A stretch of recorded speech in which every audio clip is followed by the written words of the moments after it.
warahmatullahi wabarakatuh. Selamat siang anak-anak, semoga selalu diberikan kesehatan di masa pandemi COVID-19. Di sini saya nama Dr. Andas Hari Sukisno, jabatan sebagai Wakil Bidang Kesiswaan, akan memberikan materi tentang wawasan Wiyata Mandala dalam kegiatan masa pengenalan lingkungan sekolah SMA Negeri 11 Bandar Lampung tahun pelajaran 2020-2021. Jadi tolong dipahami oleh peserta didik semua bahwa wawasan Wiyata Mandala ini merupakan suatu pandangan kita kepada lingkungan sekolah, yang mana pada pengertian wawasan Wiyata Mandala itu sendiri yaitu tanggung jawab kita terhadap lingkungan yang mana sekolah tempat kita mendidik dan tempat kita belajar. Jadi yang perlu dipahami oleh anak-anak semua bahwa pendidikan dan pembelajaran itu berbeda. Bahwa pendidikan itu sendiri yaitu mendidik kita merubah sikap, mental, moral, sehingga karakter yang diharapkan oleh lembaga pendidikan ini dapat tercapai, yaitu memiliki karakter yang baik. Sedangkan pembelajaran tempat transfer ilmu pengetahuan dari guru kepada peserta didik semua. Anak-anakku sekalian, peserta didik SMA Negeri 11 Bandar Lampung yang Bapak banggakan, perlu dipahami juga bahwa sekolah memiliki fungsi, yaitu untuk mendidik dan mentransfer pengetahuan. Nah, pada saat pelaksanaannya, kita harus sama-sama memiliki atau mematuhi semua peraturan dan tata tertib yang berlaku di lembaga pendidikan tersebut. Itu tidak terkecuali termasuk para pendidik dan tenaga pendidikan, yang mana sekolah merupakan lembaga formal untuk membina dan mengembangkan. Di antaranya satu, ilmu pengetahuan dan teknologi. Kemudian yang kedua, pandangan hidup untuk mencetak ataupun membentuk kepribadian peserta didik. Kemudian kita sama-sama memiliki hubungan baik antar manusia, manusia dengan lingkungannya maupun manusia dengan Sang Pencipta. Dan yang diharapkan yang keempat yaitu kemampuan untuk berkarya.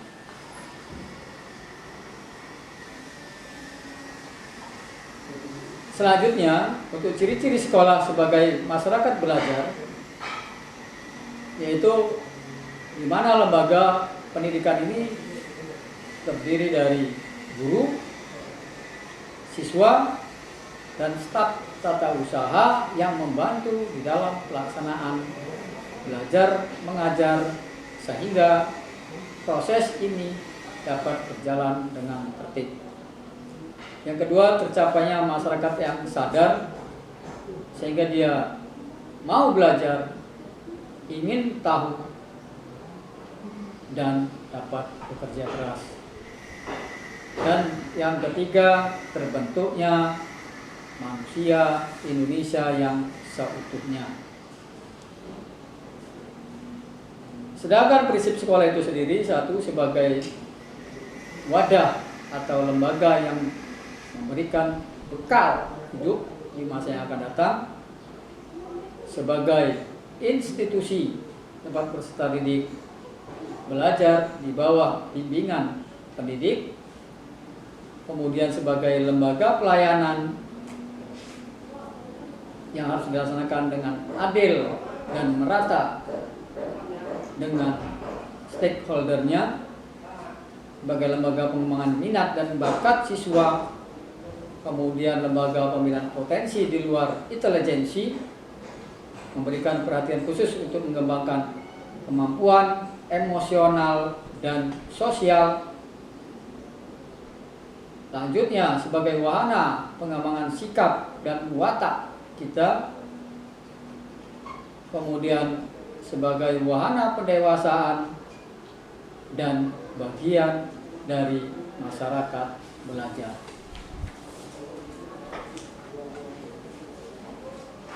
Perlu diketahui oleh kita juga semua bahwa penggunaan sekolah ini harus sesuai dengan ketentuan yang telah diatur, yaitu sebagai lembaga pendidikan, yang mana sekolah ini tidak boleh digunakan yang pertama sebagai ajang promosi atau penjualan suatu produk.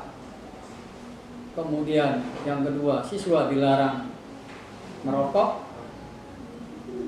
Yang ketiga, menyebarkan aliran sesat. Yang keempat, sebagai propaganda politik atau kampanye. Kelima, syuting film tanpa ada izin dari pemerintah.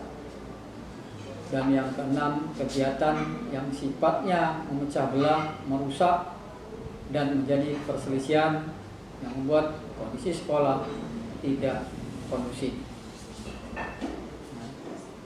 Ini yang perlu dipahami.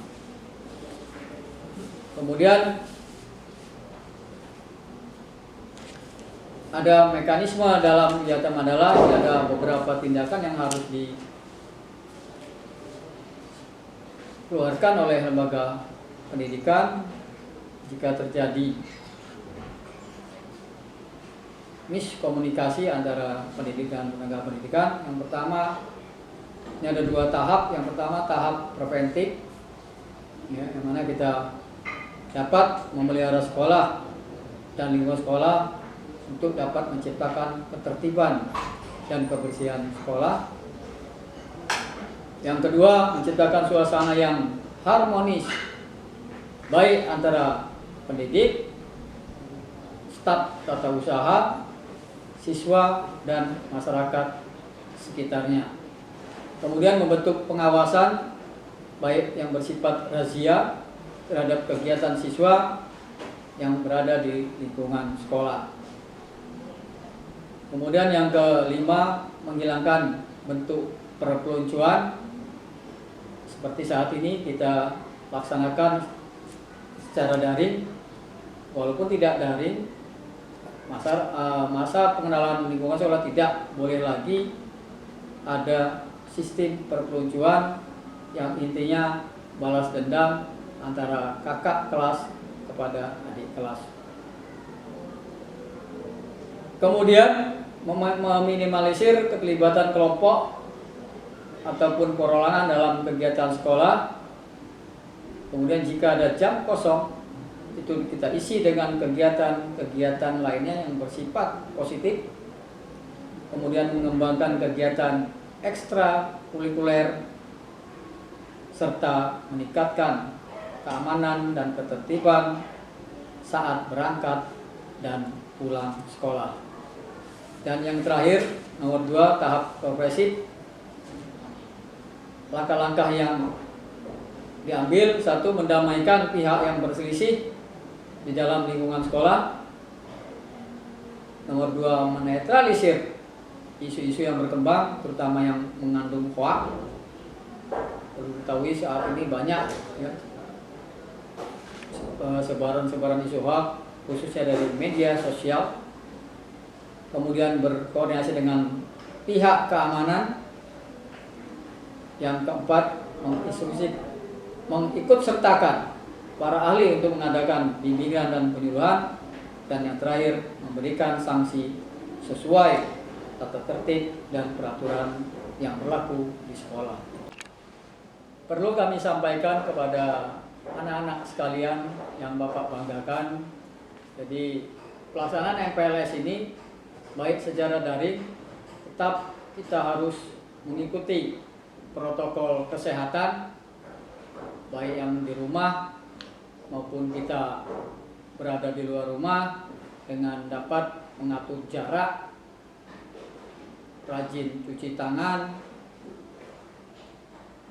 kemudian kalau berkendaraan maupun yang tidak harus wajib untuk menggunakan masker, sehingga pada saat nanti setelah masa pandemi COVID-19 ini kembali normal, kita dapat belajar dengan yang sebenarnya, sehingga kita tetap diberikan kesehatan dan kita kembali melaksanakan kegiatan belajar mengajar yang normal.